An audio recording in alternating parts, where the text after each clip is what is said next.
Actually, it's really funny. The second song on the mixtape manifesto that I wrote, which I'll explain in a moment, but the second song is titled My Mixtape Rejuvenation. Because you're right, it is outdated. It's technology that we've all kind of forgotten about. But I'm still from that generation that maybe, yeah, you know what? Maybe it's not a generational thing as much as it is that my dad is such a music nut and like ingrained that in all of our minds when we were kids. So we would listen to the radio and record from the radio onto cassette tape. That would be when, as soon as your favorite song was playing, you'd hit record and then you'd have it so you could make tapes for the car ride. And we used to go on these big summer road trips. So it was like everybody would bring their own cassette tape and it was whoever's hour it was to throw their cassette tape on. And you would make those by, listening to the radio and hitting record. And I can honestly say I don't remember a moment in my household when there wasn't music playing.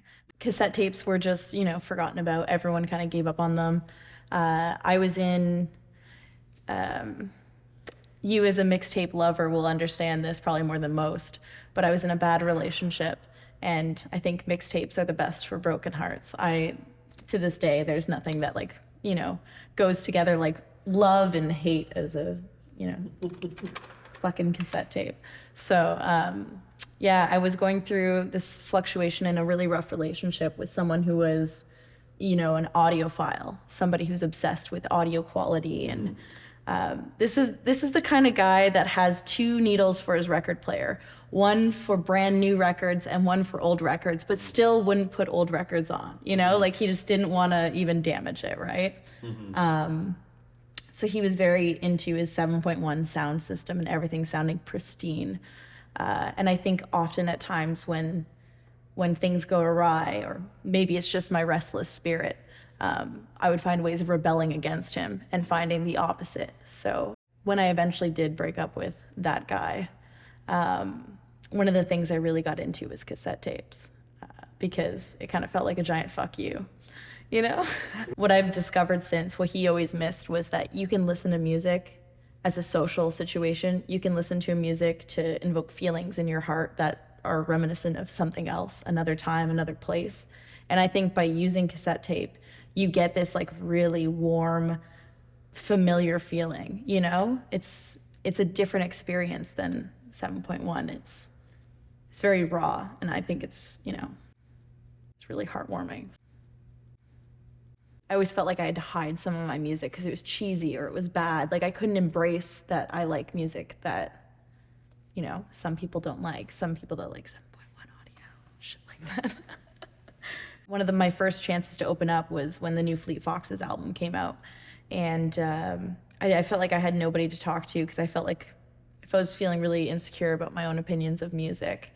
And I reached out to one girl I knew who liked the Fleet Foxes, and I said, did you check out the latest album? And she just got so excited. And the energy that we both had sharing our excitement for this album was incredible. And we were like on lunch, gonna go to Sonic Boom and buy the record together.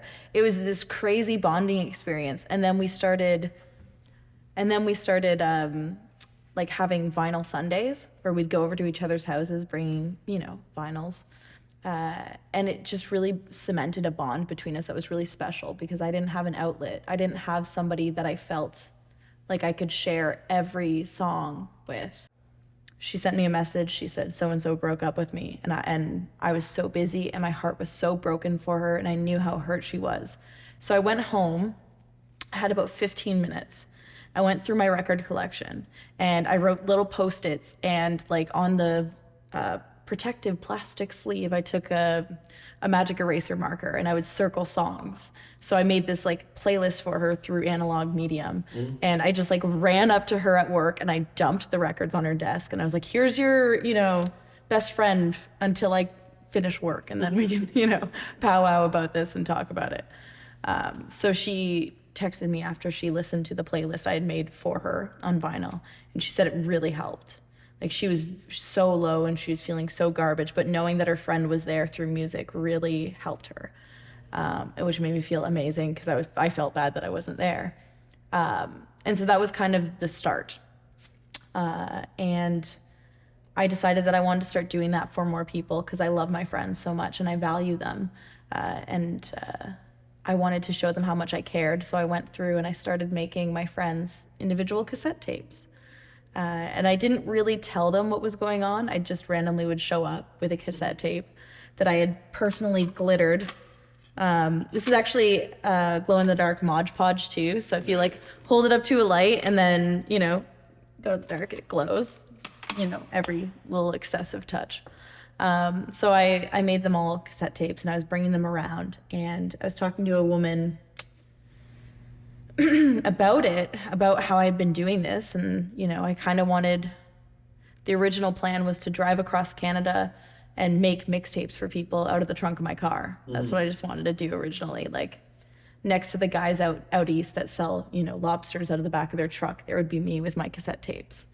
And she thought it was funny. So she asked me why I was doing what I was doing, and I didn't really have an answer.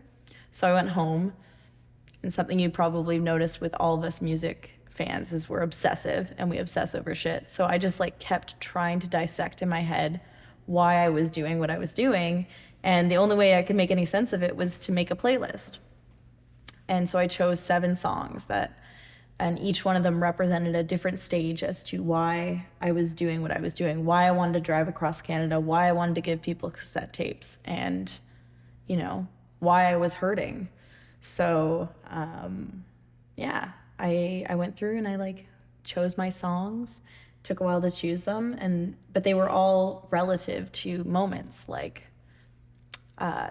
first song on the mixtape manifesto is Telephone Line by ELO. And I call that chapter the hook, because it was this guy that was very insignificant. And I knew he was, traveling back home. He wasn't from Toronto.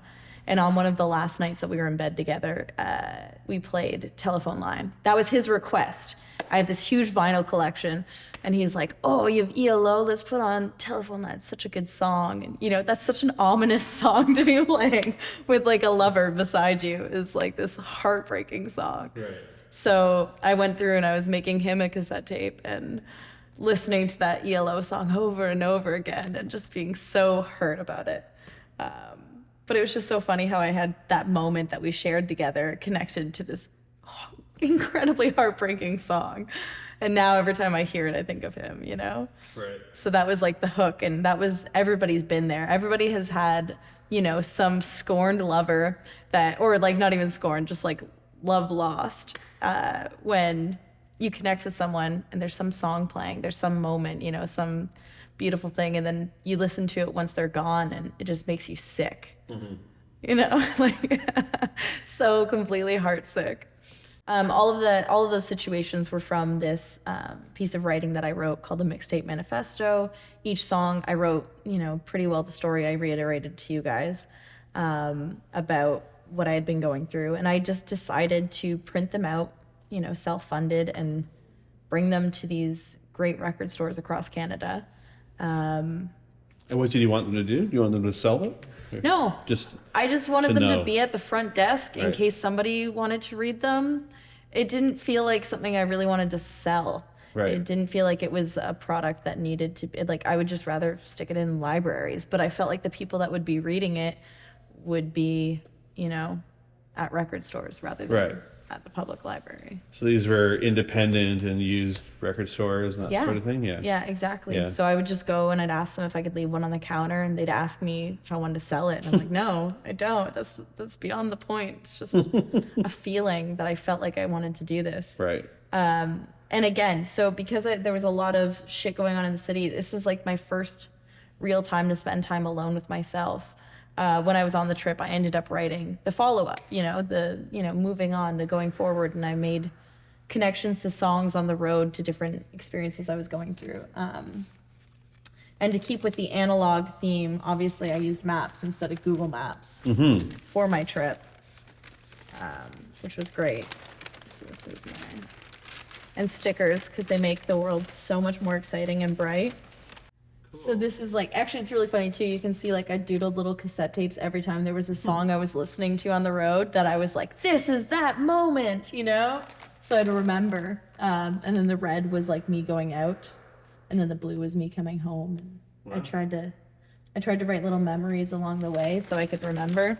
The farthest I went was, a friend of mine lives out in Ucluelet, which is right beside Tofino. It's like the most westward point. And he lives in a houseboat, so I got to stay in a houseboat for about a week, which was really cool. And that was an experience too. But this whole trip I did alone. I think there's always like a weird taboo about women going on road trips by themselves, but and everybody was, especially my mom, seemed very spooked that I was doing this alone, but I think it was one of the best things I could have ever done. And when I was on my trip, I knew I wanted to listen to cassette tapes the whole time, so I packed up. In my car, I had probably a week's worth of clothes that I would cycle through, a lot of roadside snacks, my guitar, my ukulele, and an entire trunk filled with cassette tapes, just so I could keep listening to them. The format, just listening to cassette tapes like I did when I was a kid. So when you make a mixtape for someone or even for yourself, it's not just about music at that point. It's not just about, this is a banger, this is my favorite song. No, this is about a story that you're telling through songs that already exist. They're not your songs, but you own them, in some weird way. When you put them on cassette tape, that's your moment, right? Especially, there's something so crazy about making a cassette tape for someone, because it's about how the songs interact with one another, right? It's not like a Spotify playlist that you can hit shuffle on. It's 100% sitting there with your hand on the REC button and like watching to make sure the song's complete before taking your finger off. Or, maybe you have a higher tech recorder and you just hit record. I don't know. But the point of the whole thing is you're very conscious of which song goes after which one, because it has to tell the story of the cassette tape. It all has to be part of the same mood, the same feeling, or at least flow into the feeling that you want.